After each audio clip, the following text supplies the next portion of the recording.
I was playing an example from this book, the Neo Soul Guitar Book. In this video, we'll take a look at this book and I'll play you some examples. And I'm going to talk about Neo Soul guitar. And some of you are thinking, wait, is this jazz?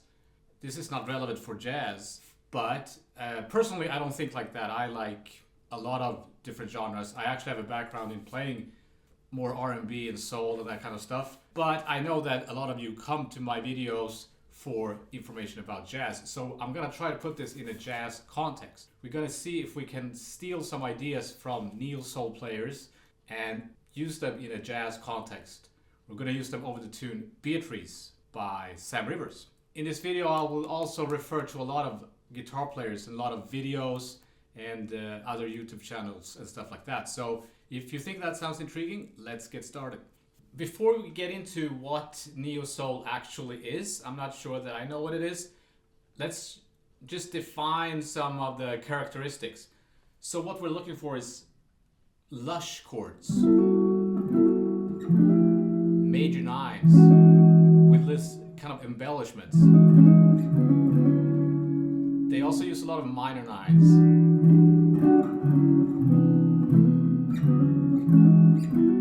I guess a lot of this comes from the soul tradition and R&B tradition. Players like Cornell Dupree, Spanky Alford is a name that comes up. And Curtis Mayfield, even though I think he plays with open tuning. And even Jimi Hendrix. Jimi Hendrix was an R&B player in the beginning. And a lot of that stuff he played a lot of that stuff, what I call it butterfly guitar. So that's a huge element of neo soul. So one of the first examples in the book is just playing a major 7 chord like this with that embellishment. So I'm kind of hammering on the 7th.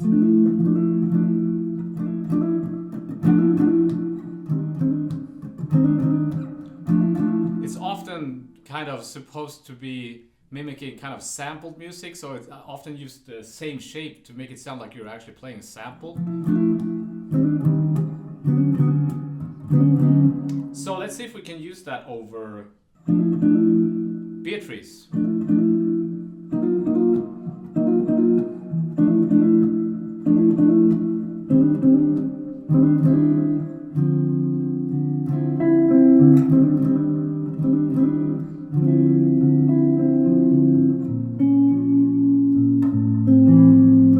So I go to iReal Pro, Songs, Beatrice. Then I change the background, the kind of backing track to soul or R&B, smooth. Let's change it to R&B.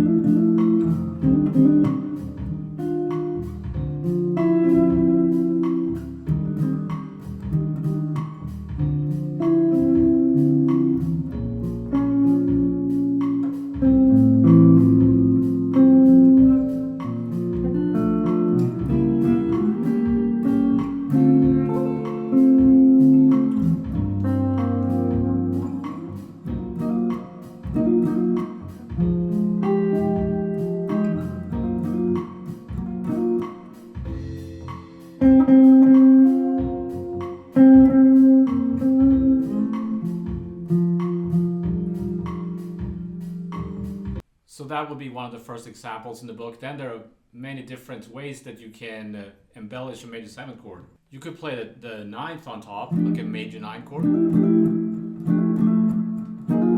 Or even go...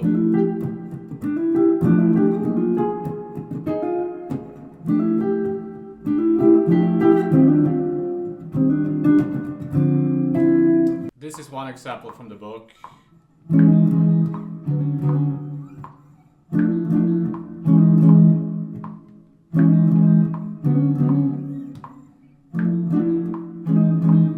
Then you might want to add some like funky single note rhythmic lines to it.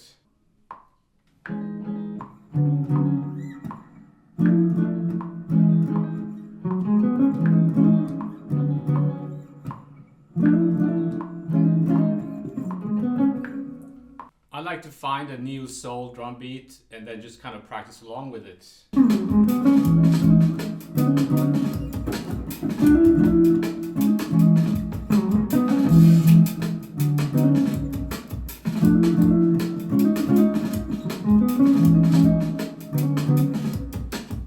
There's also an element of funk guitar in this whole mix. If I move along in the book, there's other ways you can embellish major 7 chords. You can play these kind of shell voicings. If I have A major 7, I hit that 7th from the 6th with my 3rd finger.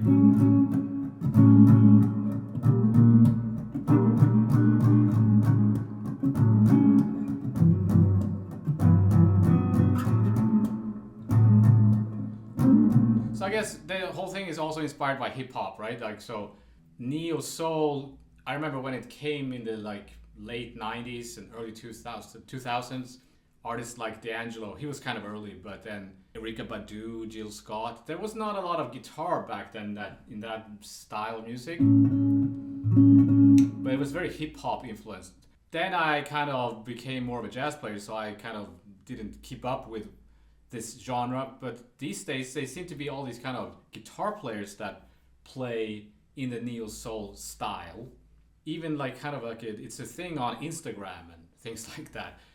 So one of the authors of this book is Mark Lettieri, and he is obviously the guitarist with Snarky Puppy, and there's so many influences in his playing. There's the funk thing, there's jazz. Sometimes he plays stuff that sounds to me like coming from a country. So a very eclectic mix of styles. So there are many ways you could embellish chords. If we take like a harmonized C major scale,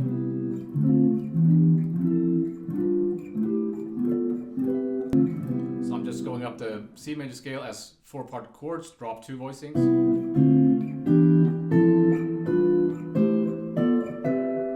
The first chord here I could hammer on that 3rd, and I could play the next string.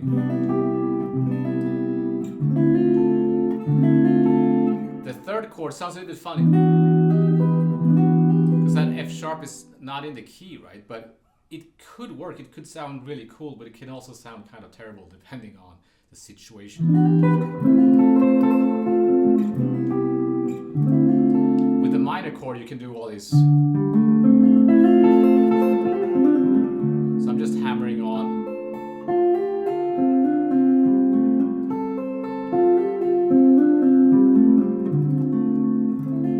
It's all, to me, that's more of a like a soul butterfly guitar. George Benson does that too all the time. So I could continue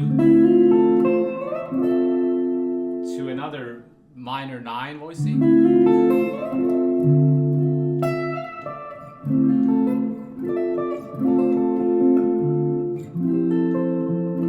They wouldn't play this chord. Maybe more like a 13 or a like a sus chord. So I could play around with those chords.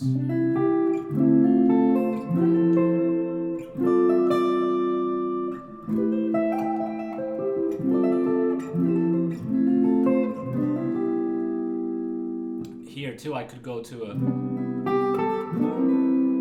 right? right? That's like a melody. The top note of the chords create a melody. That's something we do in jazz too.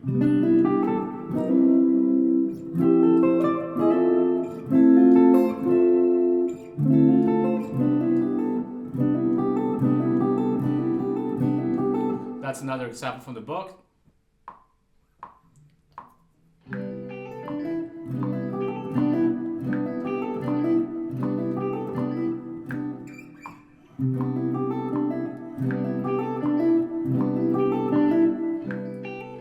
That's another example from the book. I'm just playing C major 7, hammering on that third, and then from the 5th to the 6th.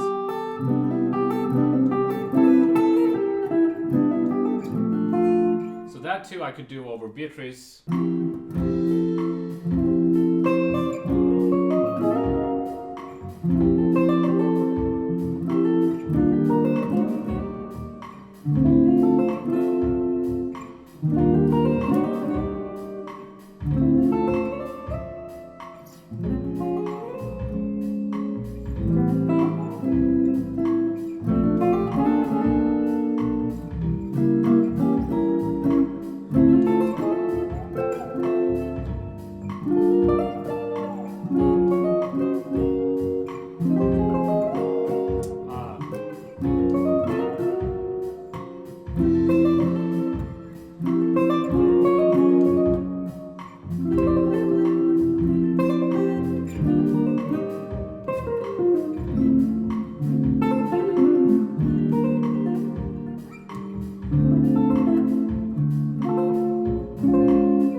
So the book has many examples like this. And this is in the style of a guitarist named Kerry Marshall that you can find on YouTube. And I'll link to all these YouTube channels and guitar players. He's one of the really good neo-soul guitar players, and he's got tons of lessons that you can check out. I think I stole that from him.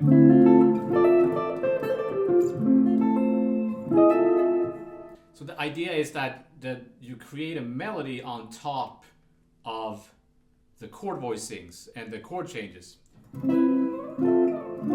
Just developing that ability to think about the top notes as a melody in and of itself. So just to repeat different ways you can play these kind of embellishments.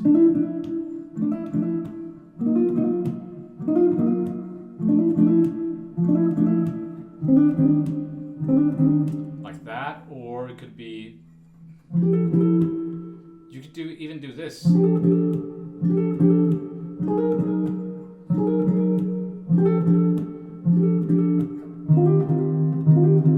Or play the 7th.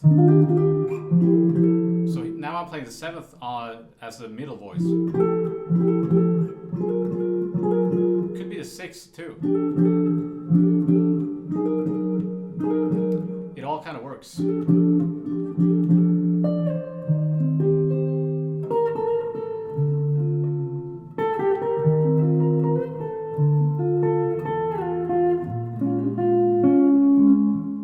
Another influence I find in this music is kind of fusiony Los Angeles 80s kind of guitar players like Larry Carlton and early Robin Ford. The kind of smooth phrasing that they have. When Mike Stern plays with a clean tone, like in that tune Little Shoes. That kind of sound and phrasing I hear in these players like Mark Lettieri and those guys. For example, a lick like this.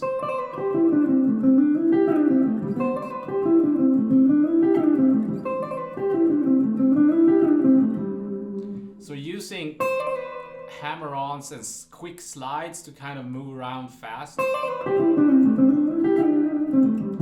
And those kind of slides, like hitting a note from a slide, kind of. Also in the comping, like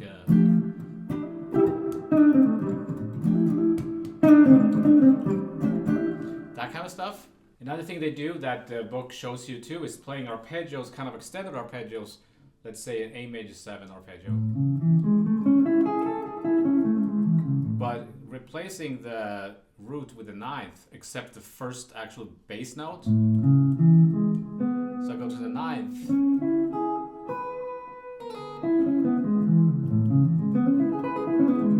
So I guess it's kind of like an A major 9 arpeggio.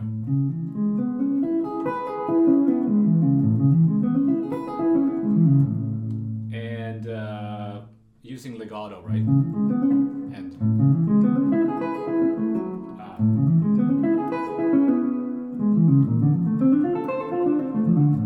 instead of. So anytime you play like a scale or arpeggio, it sounds kind of like an exercise, but if you just change something, one note, all of a sudden that makes all the difference.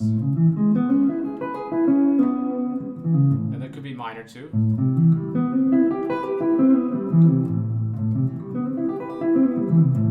So it's kind of like I'm playing a C major 7, right? But starting on A. So let's do that over Beatrice, but I'm gonna change the key because I want to be more down here on the guitar. So maybe C major.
I was watching a video, I was researching some neo-soul guitar, and I came across this video by Rotem Sivan, where he talks about how to create these kind of sounds and what are the chords that kind of define this music. So there's a lot of major 9s, minor 9s, even minor 11s. Not so much crazy altered chords and stuff like that, even though some of Mark Lettieri's examples have some altered chords. He also uses a lot of diminished. There's some diminished because there's a gospel flavor to it as well.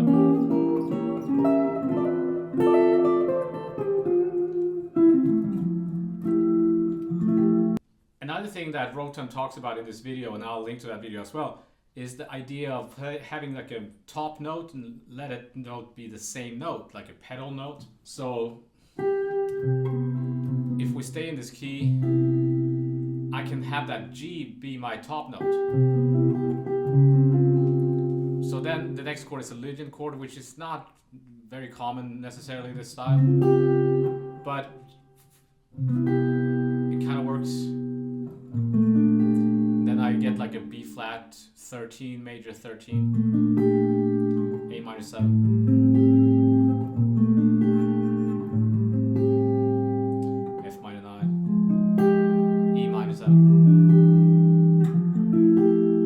Here I guess I could play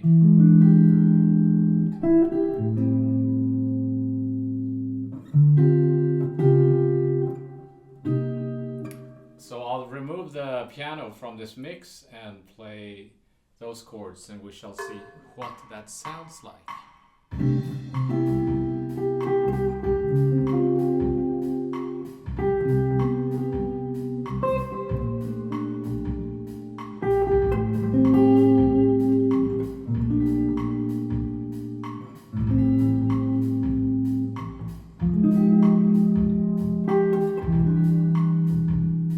I like it.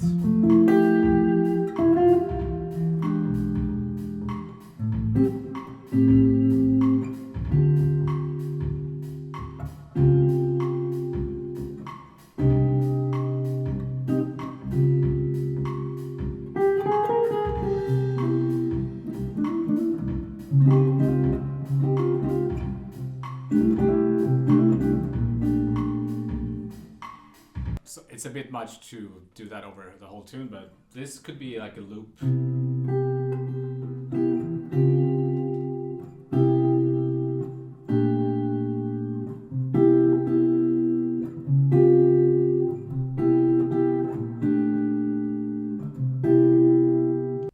So far I have mentioned, of course, Mark Lettieri, Rotem Sivan, who's also an excellent jazz player, and Kerry Marshall. Melanie Faye is another really good neo-soul player. And the best one, I think, is Isaiah Sharkey. I've seen some videos of him playing, which is just mind-blowing. So definitely check out his playing, and I'll link to a video where he talks about his influence, Spanky Alford, where there's definitely a jazz vibe there.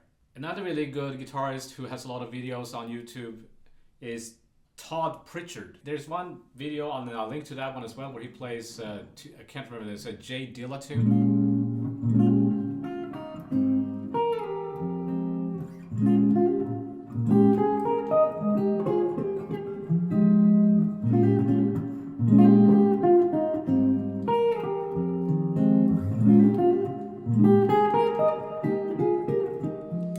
Learn that, you can check out that video.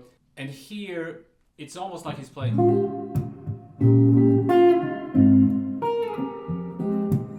like solo kind of finger style guitar almost. When I was looking at that, I realized that this is something that classical guitar players think about, like how to go from a chord to the next chord in the kind of smoothest way, and also where the melody is, because when classical players play, they don't think about chords the same way. They think of melodies and harmonies, and the melody doesn't necessarily have to be on top, but you have to be aware of that melody and which finger should play it, and you want that note to ring as much as possible. And you also want to know, when I play the next chord, I have to play the finger that's gonna play that note in the chord, so you have to kind of think ahead.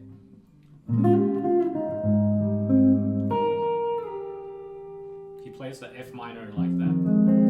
Also, the idea of playing chord shapes like shapes, right? Like with always the same kind of fingers. We kind of need to get away from that and think about harmony. So in classical music, they can play a D minor or something in a completely different way than you normally would, because of what's happening next. Maybe you gotta go,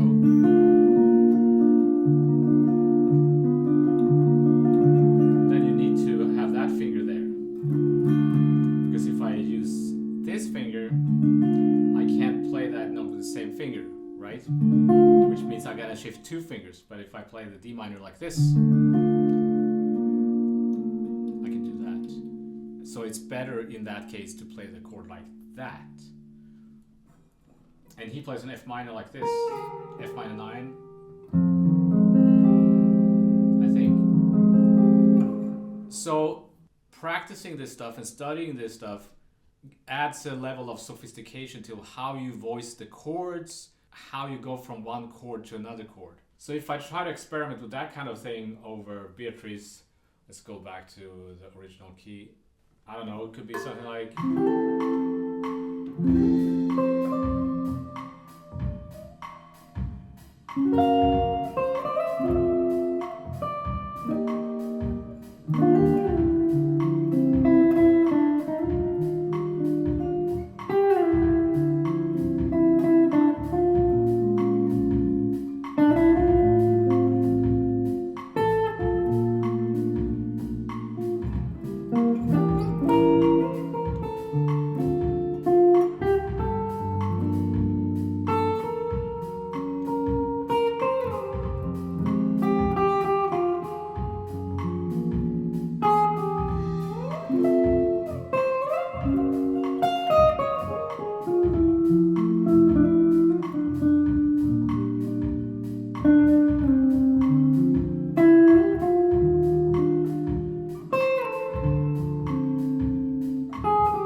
Stepping outside of a typical way to play a specific genre is always a good thing, because it kind of gives you a fresh approach when you feel kind of stuck in doing things the same way all the time. just actually shifting the feel of the background on iReal Pro can give you a whole new, fresh approach to a tune if you feel kind of stuck with a tune. There's also a whole chapter on double stops. That's an important element. So the tune I was playing in the beginning there is called Coastin'. And that's Mark Lettieri playing, and I'll link to a video where he plays that.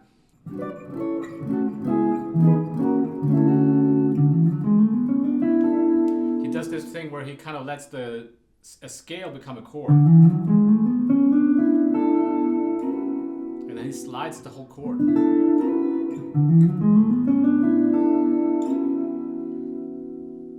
The kind of thing makes me think of almost like pedal steel, like you play a chord.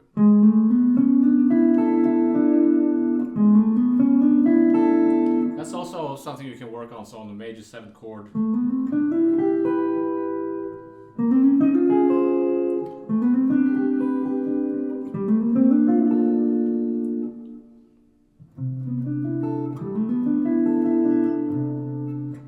So how could that work over Beatrice? Maybe like that.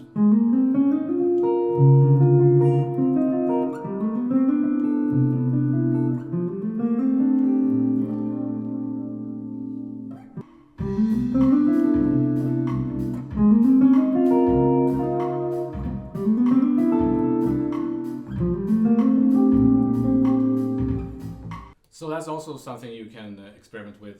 Then he plays some like Hendrix. I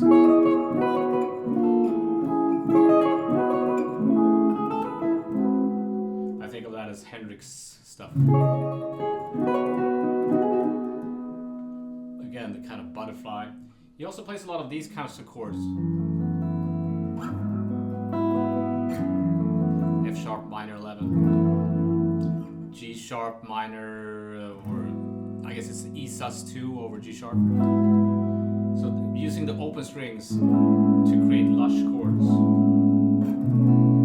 C sharp minor here, even C sharp minor 9. He uses this voicing, for example. So a B triad, then the open E, creates the minor 2nd as inner voices.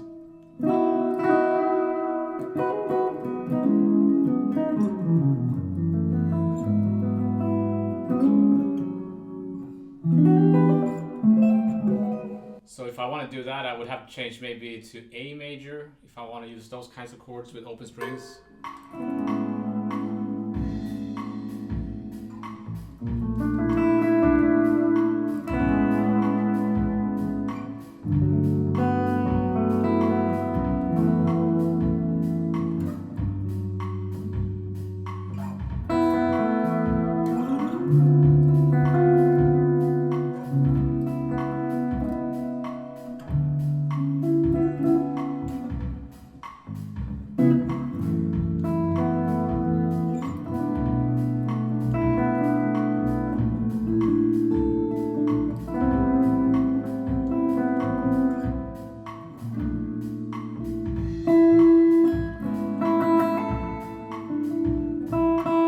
Mark Lettieri also plays a lot of open triad, where he kind of shifts the middle voice.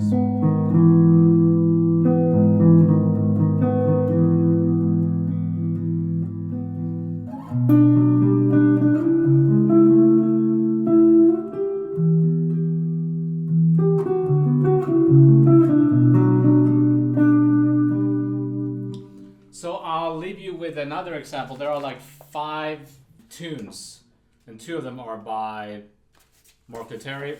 So I'll play them one called Sunday Brunch. I'll do my best to play. I don't want to play the whole example, but I'll play some of it so you get an idea. Here you'll hear more of a funk influence and also kind of gospel harmonies. Like, well, you'll hear it.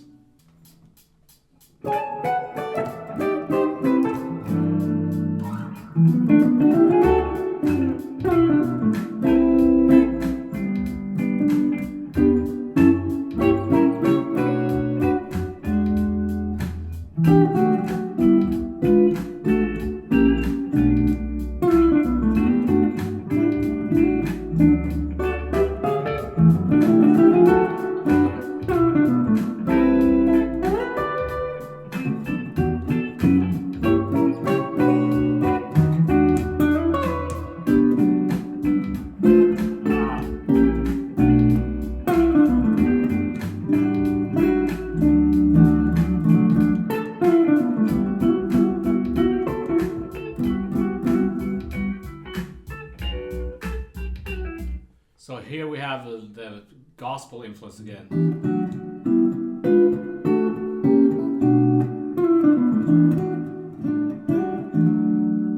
I love how he does. So that's kind of like an A sus chord, but with the hammer on it. Instead of playing that chord like that, the A sus, like a G over A. Some people play it like that. I can't really. I remember Scott Henderson always plays like that. I can't grab that chord. But if you do this, you get that R&B flavor.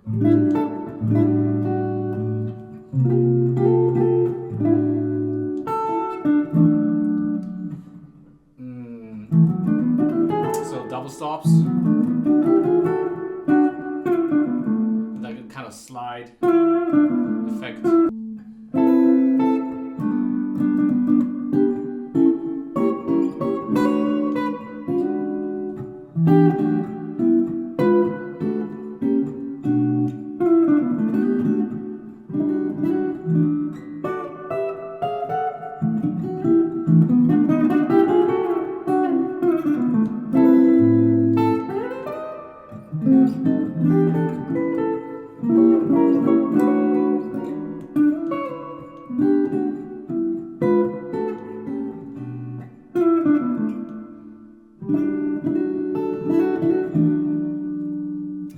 I love playing that. That's so much fun. So you'll get both audio with Mark Lettieri and the guitar. I think it's him playing. Maybe it isn't. But it also comes with a backing track, so where the guitar is without the guitar, so you can practice along with that. And tons of audio examples of all these examples. So there's some other stuff with like tapping and stuff that I'm really not into, so that's not something I do. And there are like 5 or 6 pieces that you can learn and play along with in this style. And then there's some extended techniques like harmonics and stuff like that. So that was my overview over Neo Soul and the Neo Soul guitar book and Neo Soul guitar in general. An introduction perhaps. And as again, I'll put all those names that I mentioned, links to them in the description below. And thank you for your time and attention, and I shall see you next time.